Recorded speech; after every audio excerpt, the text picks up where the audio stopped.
आज हम लोग कीवर्ड्स के साथ काम करते हैं कि एक्चुअली कीवर्ड्स होते क्या है, कैसे उसको यूज किया जाता है और कितने टाइप के कीवर्ड्स पाइथन के अंदर अवेलेबल है, राइट।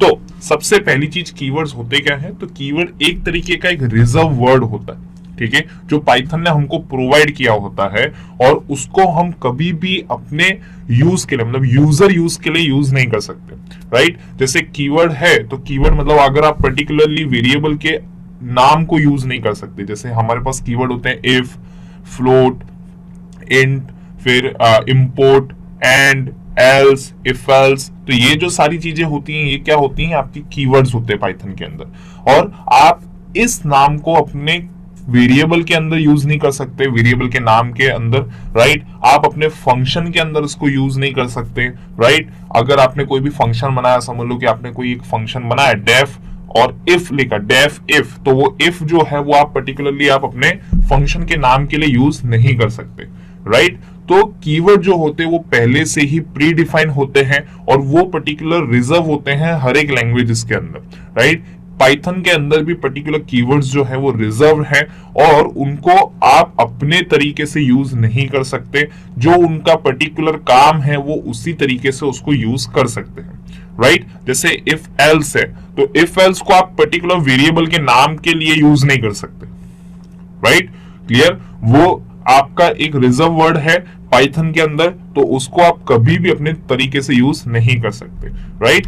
जैसे ये लिस्ट ऑफ मेरे पास कीवर्ड्स है, राइट, जैसे फॉल्स हो गया, अवेट हो गया, एल्स हो गया, इंपोर्ट हो गया, पास, नन, ब्रेक, एक्सेप्ट, तो ये जो सारी चीजें हैं ये क्या है, आपके पर्टिकुलर कीवर्ड्स हैं जो आपको रिजर्व मिलेंगे, मतलब आप इनको यूज नहीं कर सकते, ठीक है। यहां पर कीवर्ड का कोई प्रैक्टिकल नहीं है, पर तब भी मैं आपको थोड़ी बहुत चीजें समझाता हूं कि किस तरीके से वो पर्टिकुलर रिजर्व है पाइथन के अंदर, राइट। तो वो मैं आपको प्रैक्टिकली बताता हूं। तो यहां पर कैसे, जैसे समझ लो कि मैंने एक एंड करके वेरिएबल, मतलब एक कीवर्ड है, एंड एक रिजर्व कीवर्ड है, ठीक है, और मैंने इसको लिखा।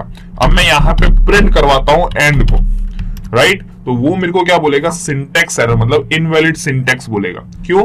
क्योंकि आपका जो एंड है वो आप अपने वेरिएबल के नाम के लिए यूज नहीं कर सकते, बिकॉज वो एक पर्टिकुलर कीवर्ड है पाइथन के अंदर। अब जैसे समझ लो कि यहां पर मैंने ट्रू लिखा, राइट, और यहां पर मैंने चेंज किया ट्रू को, ठीक है, तो भी वो कैन नॉट असाइन ट्रू, मतलब आप उसको कभी भी वैल्यू असाइन नहीं कर सकते, बिकॉज वो एक कीवर्ड है, राइट। पाइथन के अंदर एक रिजर्व वर्ड है, तो वो चीजें आप यूज नहीं कर सकते। हाँ, पर आपको अगर पर्टिकुलर लिस्ट चाहिए तो आप कैसे लिखोगे, यहां पर एक हेल्प करके फंक्शन अवेलेबल है और यहां पर आपको बताना है कि आपको किसकी हेल्प चाहिए, तो कीवर्ड्स की हेल्प चाहिए। तो जैसे ही आप इसको पास करोगे तो यहाँ पे आपके पास सारी लिस्ट आ जाएगी कीवर्ड्स की, जिसमें जो जो पाइथन के अंदर अवेलेबल है, राइट, क्लियर। तो ये पर्टिकुलर कीवर्ड्स जो हैं आप कभी भी अपने वेरिएबल के नाम के लिए यूज नहीं कर सकते, आप कभी भी फंक्शन के नाम के लिए यूज नहीं कर सकते, आप कभी भी क्लास के नाम के लिए यूज नहीं कर सकते, ओके। ये सारे रिजर्व्ड है, ओके, राइट। तो जब हम नेक्स्ट टॉपिक में जाएंगे तो वो हमारा टॉपिक होगा डेटा टाइप, जिसके अंदर हम लोग डेटा टाइप्स देखेंगे।